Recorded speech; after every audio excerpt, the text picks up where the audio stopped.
Добро пожаловать в третью главу. Ты начинаешь в анимации, и эта глава одна из самых важных.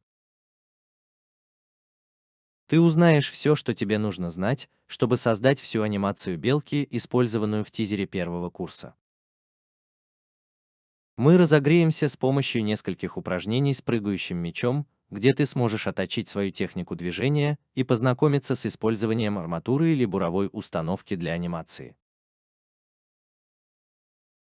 Я смешаю эти видео с упражнениями с некоторыми теоретическими видеороликами, где мы объясним основную концепцию между мировым пространством и локальным пространством, наложением, прохождением и промахом в анимации.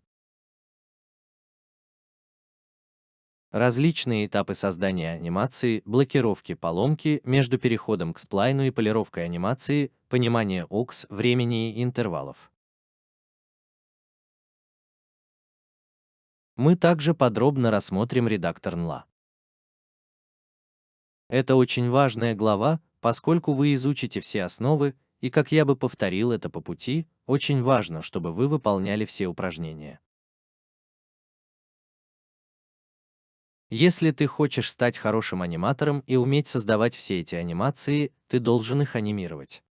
Просмотра этих видео будет недостаточно. Сделай эту анимацию, не бойся потерпеть неудачу. Это часть процесса обучения, но если ты внимательно будешь следовать различным шагам и поймешь основной принцип, ты быстро придешь к удовлетворительному результату. Давай начнем.